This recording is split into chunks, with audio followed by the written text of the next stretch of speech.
Hey folks, David Stewart here. Hope you guys are having a great day. I'm going to try making this video again. I did a 30-minute version. Here's the short version. How the music industry has changed over the last 30 years. People are very concerned about Sam Ash closing. I believe its heyday, and the heyday of the big box music and guitar stores in particular, was the 2000s. Things have changed, and I'd like to tell you how things have changed. But before we talk about how they've changed so that Sam Ash now has to liquidate everything, we need to go back to the 1990s and see how they were before things like Guitar Center started coming into a lot of towns.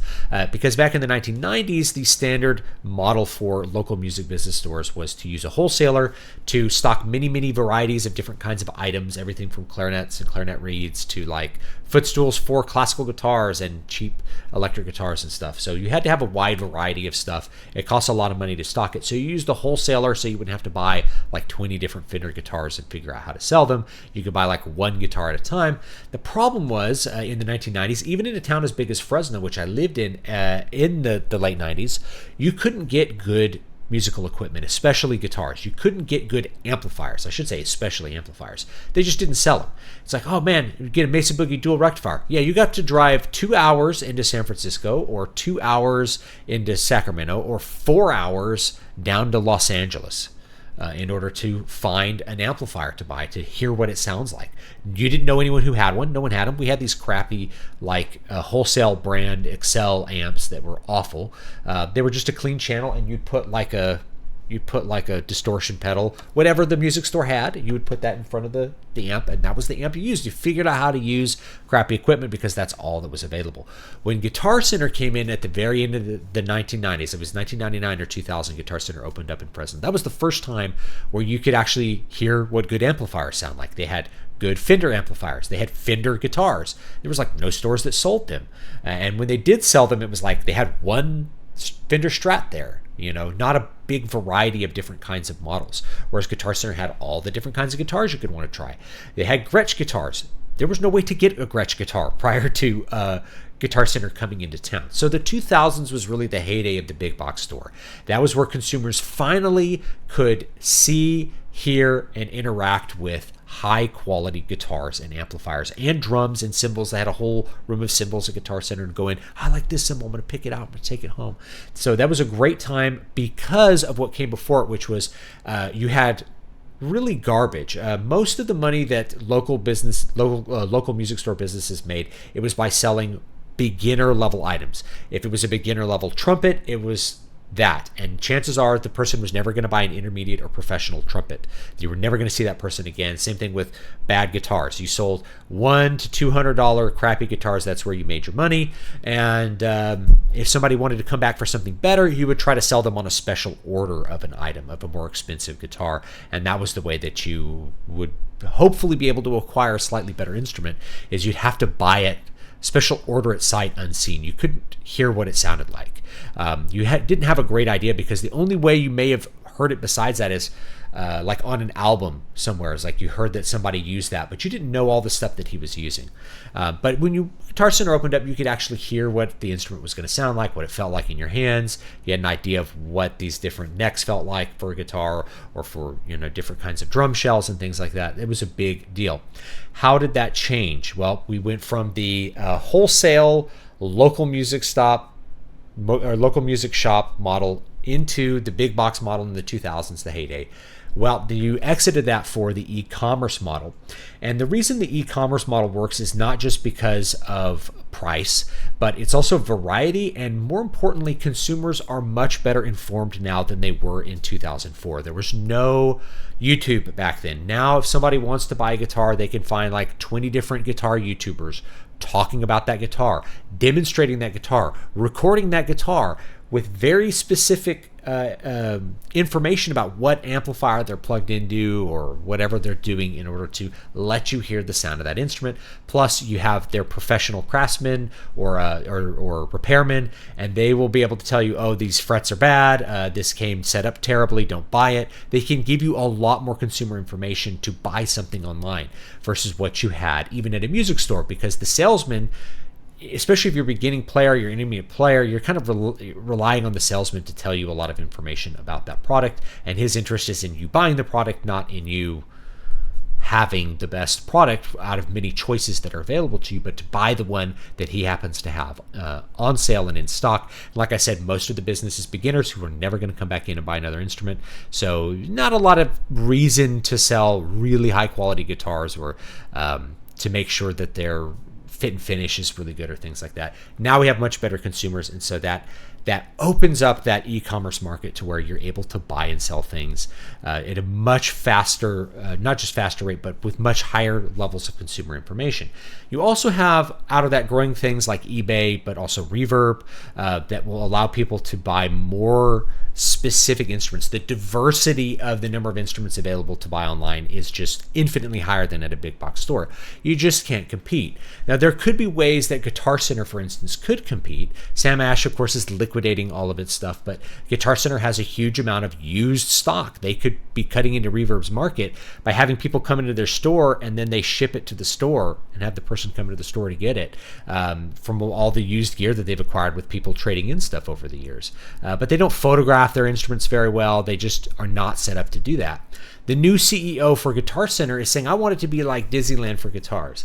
There's a problem with that, is that we want it to be like how cool it was in 2005, to be able to go in and finally play instruments that were good. Like if you were in a mid-sized town like Tulsa or something, chances are when Guitar Center opened, that was the first time you got to play like Gibson guitars and hear what Marshall amps sounded like, or buy a Mesa Boogie amp, right? So that was big. That was a special moment. However, we've moved past that. And the fact is that if you just allow people to go in and play guitars, they're going to damage the guitars, which is going to lower the value of the guitars that you could sell in that location. And you still have to pay things like rent. You have overhead for lights. You have security to maintain the safety of those instruments, because you may have millions of dollars of inventory in a single store location. Whereas if you're Sam Ash, you just take really good photos of it. You have a warehouse. You don't have to have everything out on the floor. You don't have to have space to put every guitar up. You take a good photo of it, and then it's in the warehouse. Then when someone wants it, they buy it, and you ship it off to them very nicely, and it works really well. And they bought that guitar based off something that a YouTuber told them about. So that's the era that we're in. I think we're going to continue to see a dominance of high consumer information for guitars and drums and things through things like YouTube, that then creates a dominance for the online market, either for specialty guitars or for basically anything above a beginner level guitar.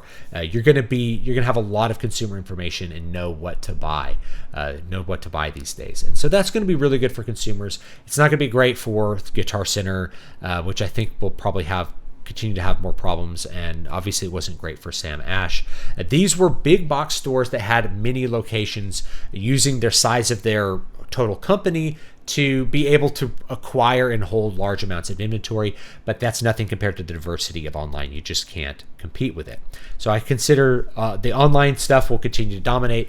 What you may see are more boutique, like acoustic guitar stores, where you really want to go in and hear the guitar and hear like this special guitar that the owner has acquired for people to play and try out and buy. You don't want to buy like a $5,000 guitar without hearing it in most cases, or without knowing the luthier who's going to make you that guitar, because now you're in the luthier area.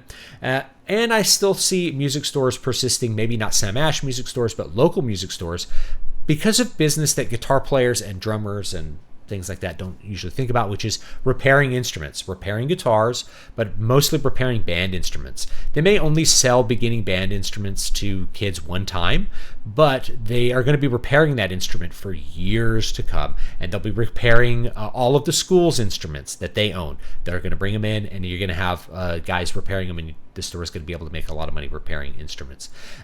Likewise, when it comes to professional model violins, that's not in the area of music stores, right? That's a person-to-person kind of, like buying lutes and professional bassoons and things like that. That's a person-to-person kind of thing. That's never been part of the music store business to begin with, but the repair stuff is still going to be a big moneymaker for them. So there'll still be local music stores, but the emphasis of their business may be selling some instruments and really offering you a lot of services for those instruments, lessons and repair for those instruments. Lessons are another big moneymaker that a lot of people don't think about, but that's part of it. So anyway, that's my thoughts on that. Leave me your thoughts down below. How are things going to change? And before I go, don't forget to join my Patreon. You would have gotten this book for free already.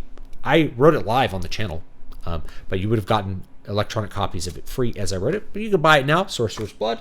But you get a free book every month. I think this month I'm going to do the first part of a rather longer, like 3-book thing. So that's not even published yet. It's going to be brand new just for my patrons and for nobody else until I decide to publish the entire thing. So anyway, there's that. You'll find that link down below. Leave me your thoughts down below. I did buy a guitar right here online, right? I don't buy a lot of guitars online because I want to hear them, but I've been playing, this is a Fender Meteora. I've been playing guitars for a long time. I know exactly what to expect from Fender guitars. I know exactly what their necks feel like. I know exactly what they did with they even said like rolled frets, which is something that you would never have seen on a guitar 20 years ago because they would assume the consumer had no idea about it, right? But the consumers are so informed now that they put stuff like that on the guitar. It has rolled frets for comfort. Like, oh, no fret sprout. Great. I know exactly what these necks feel like. I know exactly what the pickups sound like. I know everything about the hardware on Fender guitars. I have no problem buying one online, and I know how to set it up because it doesn't come set up. I don't have to pay a store to do that for me. I can do it myself. And I bought it online. Well, my wife technically bought it as a present for me. Oh, I'm spoiled. But yeah, it's blue, right? There's no music stores around here that had blue. So because it's a specific desire, that the online store ends up being the dominant mode for buying it because it's such a specific consumer desire versus going into a Guitar Center and being like, I guess I like that one. That one's cool. I want to buy that one. It's like, no. It's like way more specific preference than it was 20 years ago. So anyway, leave me your thoughts down below. I'd love to know what other people think about the future of the musical instrument business. I don't think the musical instrument business is in trouble. I think the modes that we used to buy them are going to change and continue to shift around a little bit to where we'll have specialty stores like boutique stores for acoustic guitars, and then most of the midline instruments like people buying Fender Meteoras are going to be an interaction between YouTubers providing information and then consumers buying it online from a retailer that they trust to ship it to them and not mess it up. And maybe like with Sweetwater, check the instrument, make sure that there's no fret sprout, make sure the frets are leveled and polished. This guitar came with absolutely zero quality control issues other than it wasn't set up. And I do that myself anyway, so no big deal. And chances are, even if it had been set up, I don't like factory setups. I'm like, I like the way I set them up, okay? So leave me your thoughts down below, and I'll see you all next time. Have a great, great day.